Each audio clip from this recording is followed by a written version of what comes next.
On today's show, the San Diego Padres get their butts kicked in the first game in this new series against Seattle, raising the question, are we sure the rotation is okay?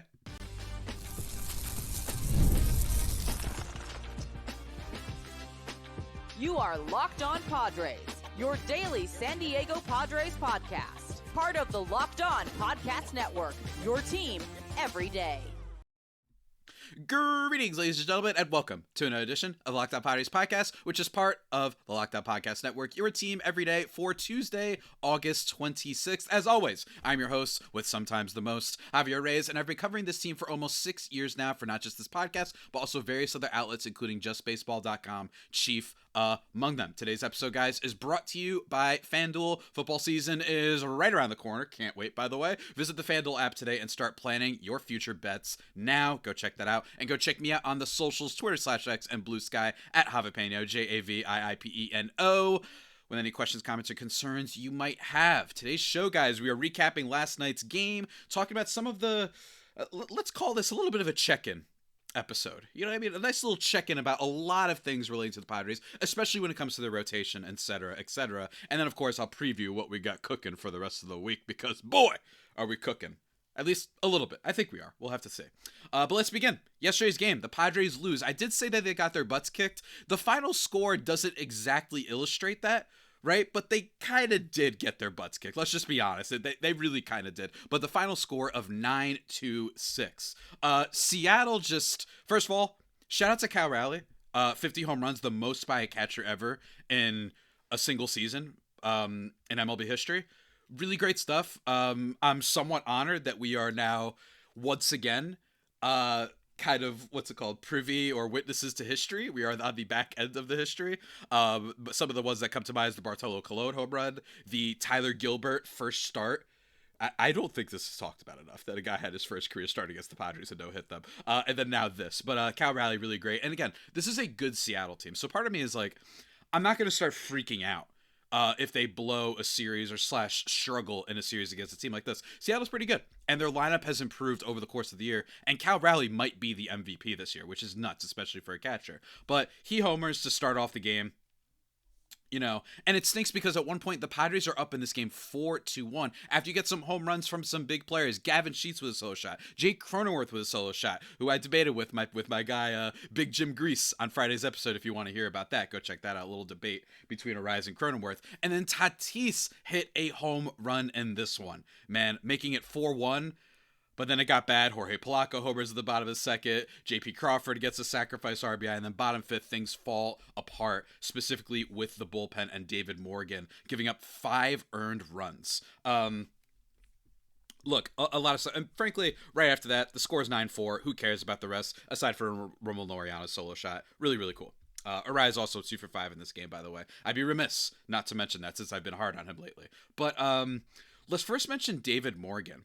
Because a lot of people, and again, this just could be an internet thing, I don't know.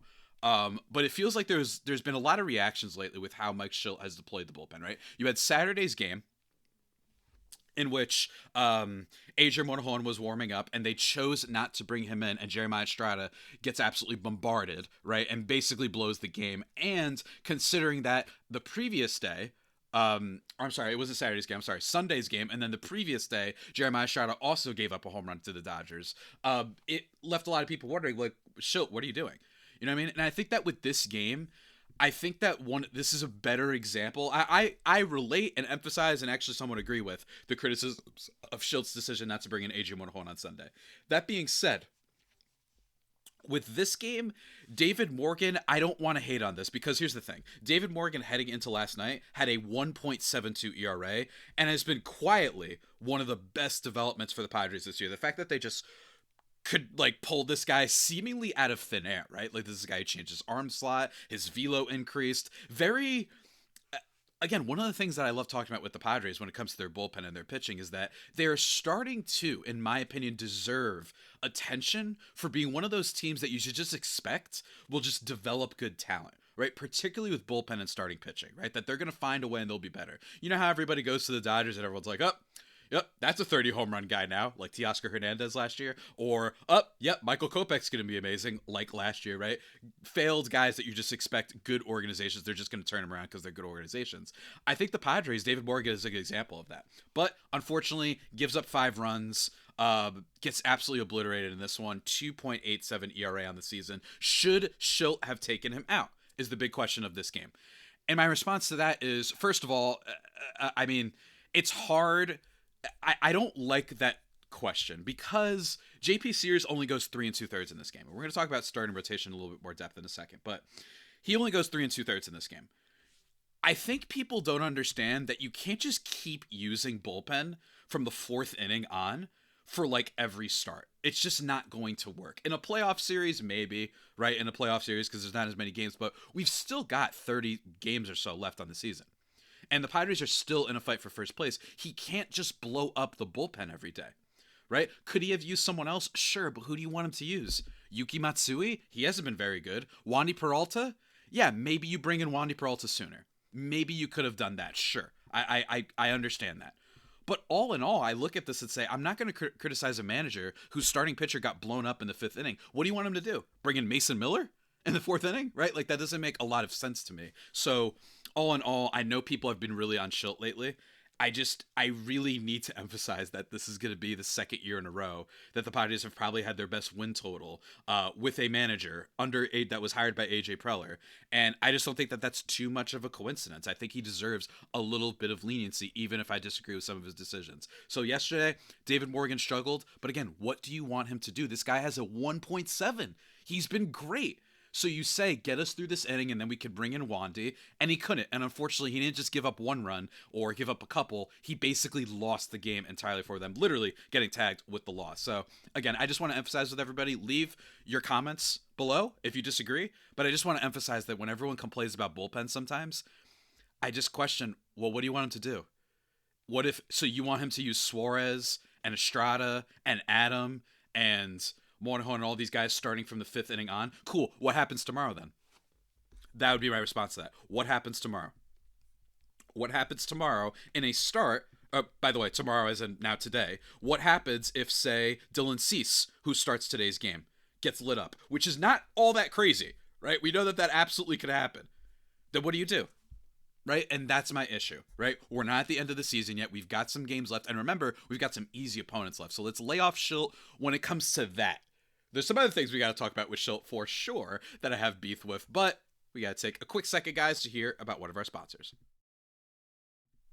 And that sponsor is our good friends that we shouted out at the beginning of the show. It is FanDuel, ladies and gentlemen. August 26th. Today is officially FanDuel Futures Day, a brand new holiday for football fans who live for bold predictions and preseason hunches. For just 24 hours, FanDuel is giving you deals on NFL season predictions. So whether you're calling your MVP, eyeing a long shot division winner, or ready to crown your Super Bowl champ before week 1 even kicks off, this is your moment. Visit the FanDuel app today and start planning your future bets now, because Futures Day is one day and one day only. FanDuel, play your game.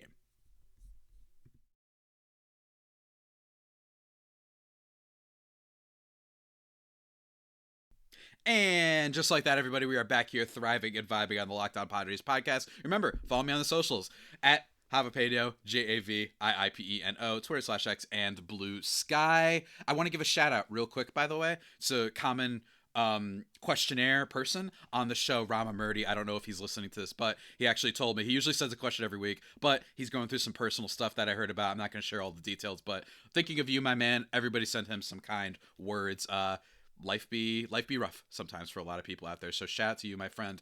Always appreciate you being a fan, listener, and question person for the show. Let's continue onwards, though. The rest of the lineup for the Padres was fine last night, right? They did score 6 runs, as we're talking about.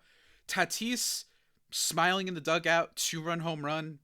I like to see it. It was his first home run since July 24th. Again, and that's why people are like really annoyed with Tatis and the lack of slug. But I will say he's been slugging a little bit more lately, and I like to see that. He's just looked a little bit more. I see it a little bit more, I think, lately with Tatis in terms of that like MVP batter offensive firehouse, type of a situation with him. But whatever. Unfortunately, not too much. Manny Machado 0 for 5, bad game for him. Ryan O'Hearn 1 for 4, so maybe that means Shildt is going to bench him. I'm kidding. Xander Bogaerts 1 for 4, gets a little bit of a bad strike 3 call. Didn't appreciate that very much. Gavin Sheets with the solo shot.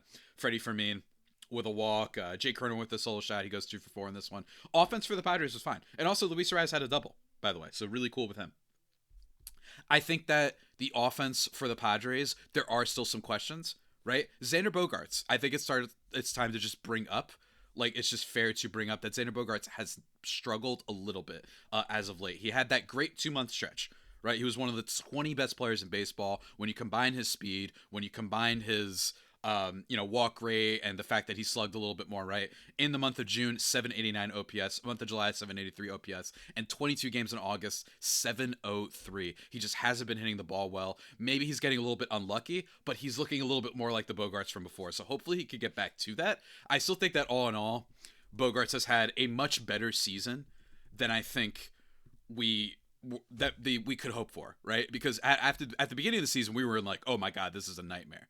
Right? Like, this is really, really bad. But I like that his expected stats suggest he's actually getting a little bit unlucky with some things. His defense is great. The speed's great.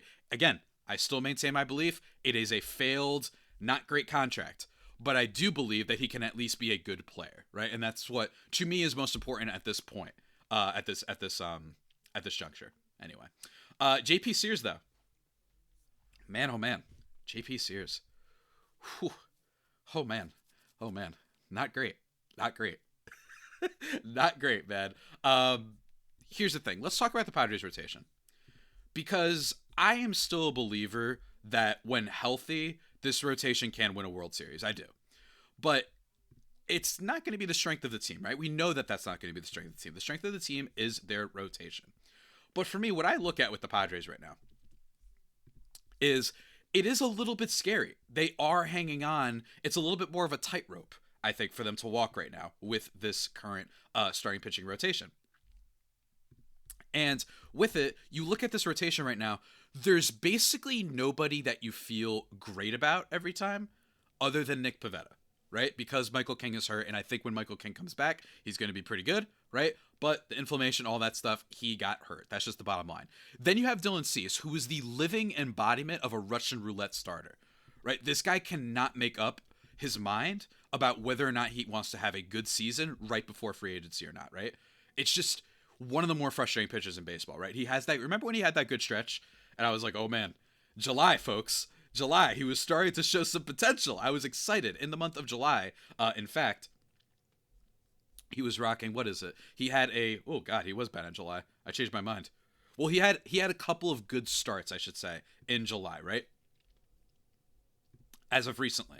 Right? He has the 5-inning game against Washington, no runs, 10 strikeouts, 5 innings, 2 runs against the Marlins, not the worst in the world, then 5 innings, 9 strikeouts, no runs against St. Louis, 6 innings, just 2 runs against the Red Sox. Then what happens? 3 1/3 against the Dodgers, he walks 6, and then he gets hit pretty hard by San Fran, 5 innings, 4 earned runs, 2 walks, 7 Ks.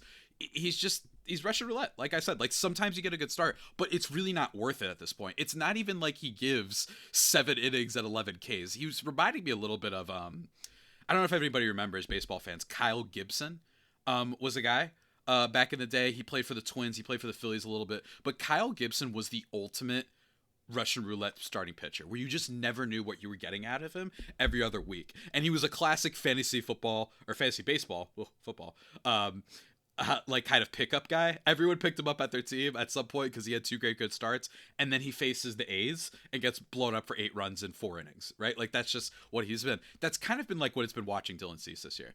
And I don't have any explanation anymore. I think that he just isn't locating the pitches well. I don't know why of all years you decided to be horrible. And I get why everybody's mad at him, because without Musgrove, without King now, without Darvish for much of the season, you were the number 2 and you were supposed to be good. And instead, I think almost everybody universally prefers Randy Vasquez, who is not nearly as talented as Dylan Cease, not nearly as good, frankly, statistically, in the deeper statistics, the peripherals, as Dylan Cease. And yet, when Randy Vasquez pitches, everyone's like, I kind of know what I'm going to get at least. I know that he's going to go 4 innings, maybe give up 1 run, maybe 2, but not get hit up. He'll fill some innings for us. He's a long inning reliever. I stand by that. I really do believe that that's his destiny overall in Major League Baseball. Is a little bit of a multi-inning kind of Swiss Army knife reliever. Maybe you can start him every now and then. A little bit like Nick Martinez. Nick Martinez, much better pitcher, but a little bit like that. I can't believe I say that, but it really feels like fucking Randy Vasquez is more trustworthy than our guy Dylan Cease. So then that leaves Yu Darvish. Yu Darvish, who has a 6 ERA ever since coming off of the IL. Right? So when I look at this, I say, oh no, the Padres are really in trouble. Now, don't get me wrong. The good news is because of this bullpen, all they need is just a few innings. If you give us 4 strong, if you give us 5 strong, the game could be ours, right? But it's really concerning the lack, and this is why I was a little bit concerned when they did trade Stephen Kolek and Ryan Bogaerts, who, by the way, have done pretty good, especially Bogaerts. Stephen Kolek in some of his starts hasn't been as great, right? I think with the Royals, he is rocking a 4. What is this? I can't really tell what the ERA is. I'm going to look it up right now, but he hasn't been as good, but he's shown it like a couple moments. I might have been wrong about Kolek. I really do stand by all of the things I said about him, right? And why I was excited for him, but he has been a little bit not the best for the Padres in a lot of ways, and maybe not even for the Royals. But Ryan Bogaerts filling in innings pretty well, actually. I'm going to read you guys his recent starts. He's still got a 2.82 ERA in the year. August 10th, right? August 5th, he went 5 innings, gave up 2 runs. 5 2/3 against Minnesota for 2 runs. 5 1/3 against the White Sox with only 1 run, and then 5 2/3 against Detroit, a good team, and only gave up 2 runs. Like, he's just been the definition of like a really solid back end starter. And who knows, maybe that fastball will play and actually develop and be even better as time goes on. But overall, what I'm seeing here is that the Padres might have a little bit of a back end of the rotation problem. I'm optimistic that some of these guys, it might be just unpredictable, their rotation, but there's the possibility, I think, that you might see if JP Sears has a bad start, Nestor Cortez will have a good start. If Nestor Cortez has a bad start, Yu Darvish will have a good start. So I think they're all they could all potentially pick up for each other, but it still creates this mystery. It creates a lot of uncertainty around this back end of the rotation. And with this race for that 1 seed, or not the 1 seed, the NL West lead, it's going to be a big question going forward, right? So I'm really nervous I'm not really nervous, but it is something that I'm keeping an eye on. I actually am wondering if Matt Waldron could make another appearance for this team. I wouldn't be surprised. I wouldn't be surprised if Randy Vasquez starts making more time, more and more, I think, in this rotation, right? They keep sending him up and down because they just got to do that, right, to be able to have some spot starters. But it is something to keep an eye on for the Padres, not necessarily for the playoffs, but in terms of getting this NL West crown. We will have to see if the rotation holds up.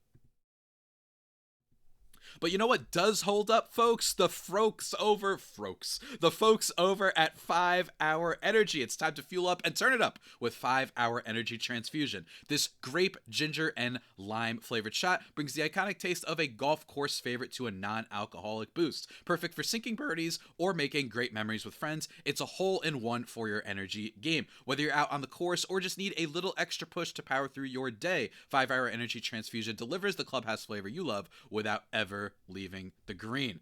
Let me tell you one, man. It's just, you want to have like a weird, crazy game, folks? You want to have a good day? You want to have good memories?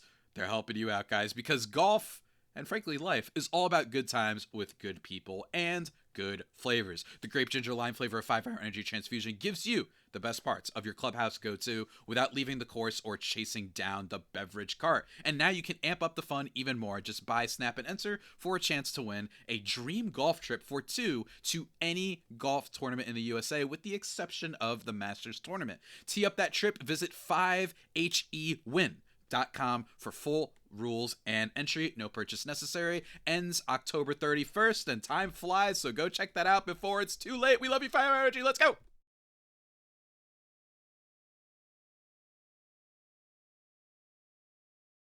And just like that, everybody, we're back here thriving and vibing here on the Locked On Padres podcast. Remember to follow me, again, on the socials, at Javiipeno, Javiipeno, and at I am messing up, at Javiipeno on Twitter/X and Blue Sky. Let me tell you, folks, if this series doesn't go well, I think the Padres really it would just be nice to win one game, I think, in this series. And I know that that's not, obviously I want to win too. Don't get me wrong. But I do think it's worth noting that Dylan Cease is pitching tonight. So, like, I'm not going to be all that surprised if they do lose the game, especially with Dylan. Like, you just know Dylan Cease is just, oh my God. He's one of just the most frustrating starting pitching seasons I can remember in a while, is Dylan Cease. Genuinely. Right? Blake Snell that first year was pretty tough for Padres fans who remember it. That was a little bit tough because of all the assets you gave up, and he really only showed up like last month and a half, 2 months of the season from what I remember. But then he was great rest of the way, went to Cy Young, right, et cetera, et cetera. But for Cease, I think the reason everybody's mad at him is because he needed to step up, and he was already great. He's a good pitcher, and he's a contract year guy, and you decide not to step up. I think that's why fans just despise watching Dylan Cease so much. They're like, why? Like, the moment was too big for you? You know what I mean? Like, what's going on here? But what I really feel good about is the fact that the Padres' upcoming schedule is amazing. So no matter what happens in the series, I think it's worth bringing up that the Padres could be golden, right? After this series, they get to play the Minnesota Twins, one of the worst teams in baseball, and more importantly, one of the worst deadlines in baseball. Not in terms of, like, I don't know, it's for everybody else to decide whether or not they should have done that, but they sold everybody except for, like, Byron Buxton, right? Everybody on that team, they shipped off everywhere. The bullpen, they're a bad team. Right? And you get to face them right after this. So again, even if the series doesn't go well, you get them next. And then, after that, do you know who the Padres get to play?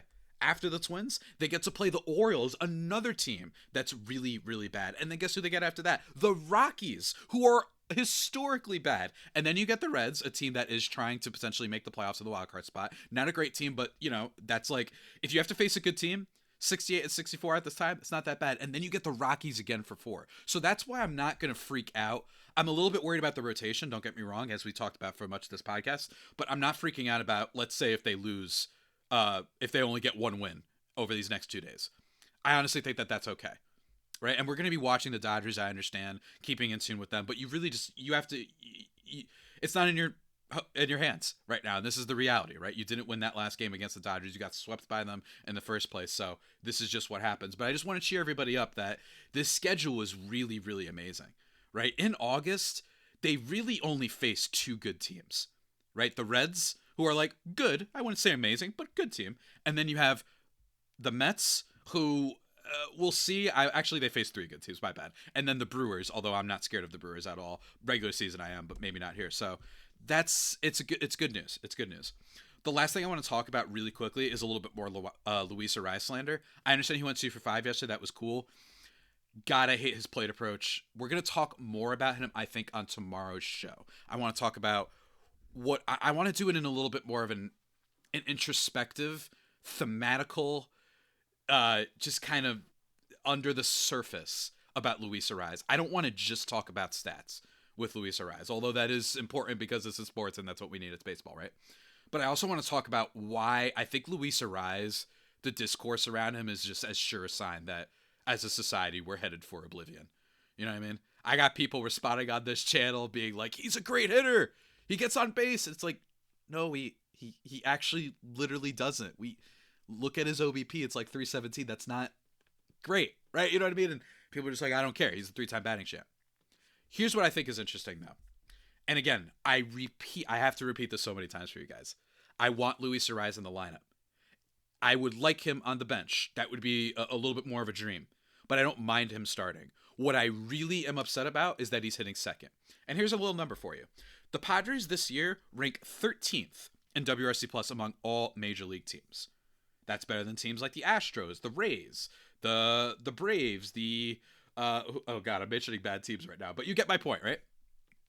13th in the league in WRC Plus. For those who don't remember, WRC Plus is a nice stat that I like to use that takes into account ballpark factor, the fielding, getting lucky, the quality of your contact. Just it's an all-encompassing number, weighted runs created plus, right?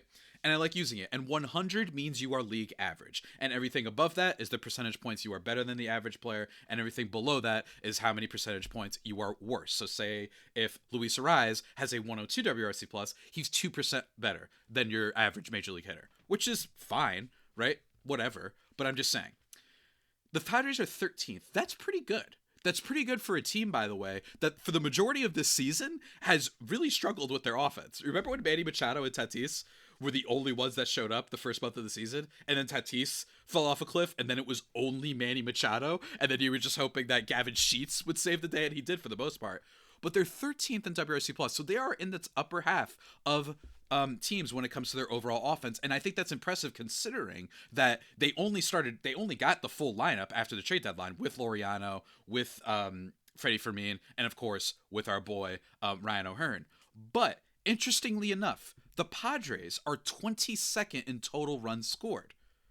So you might be saying, so their overall offensive numbers are good, and this is a all-encompassing number. This isn't just batting average. This isn't just on base. This isn't even just home runs or slugging, right? It encompasses everything in total, and I think it is as close that we can get to for a number that really just, a nice one-number ranking for where the Padres are as an offense. I understand that they don't have a lot of home runs, but they are 11th in batting average and 9th in on-base percentage, yet 22nd in runs scored and the WRC plus thing. This is why it makes no sense to me that your second worst hitter in your lineup by OPS, your second worst hitter, it's close with Xander Bogaerts, right? Especially as of late because he's been slumping. But it is by easily, if you just use OPS, on base plus slugging, even the traditional heads like using that stat. He doesn't have a high OPS. Jay Cronenworth is better. Only one that's worse really is Freddie Fermin. Why is that your two hitter? If there's one thing I could change, it would be that. Play Arráez. In fact, people would like him more if you viewed him in his role, which is a really cool, high upside 6 or 7 hitter in a contending lineup, by the way. That's not an insult. It's not at all. People listening to me, this is not an insult at all. But for me, I look at those numbers. You're 13th in WRC+, yet you're 22nd in runs scored. I think Arráez in the 2-hole is a little bit of an inning killer sometimes. And I don't like his approach. He had another moment yesterday, just staring at the pitch as it goes in for strike 2. I'll give him a little bit of a break on that one because it was an inside pitch. It wasn't right down the middle. But all in all, I just don't understand why they don't move him down. And we're running out of time, right? Shout out to Phoenix Ash, who responded to the show for the mailbag this week, who mentioned, hey, maybe they're keeping him in because he's a streaky player, but that might not work off the bench. I understand. My only counter would be, yeah, but he hasn't been good starting either. So why is it that we keep starting him? Let's try him off the bench. That's my thing. Try. That's what I would tell Mike Shildt. Let's just try some things. Give it a week. Just a week. Give 1 week of Luis Arraez batting 5th. What if he also gets better? Players are weird, guys. They just are. There are some guys that just don't do well in certain parts of the world. We don't know why. That's what's fun about the sport. Let's try it. I must emphasize, let's just try it. But folks, with that about does it for today's edition of the Locked On Padres podcast, the only pod that may be better than the Padres themselves. Apologies for the late upload today. My internet died right after the game last night, so I couldn't pull up all the things that I needed, so that was annoying. But don't worry, tomorrow's will be right there for you in the AM. Hopefully Dylan Cease shows up, but until that next time, stay safe and of course, stay faithful. My Friar Faithful homies, take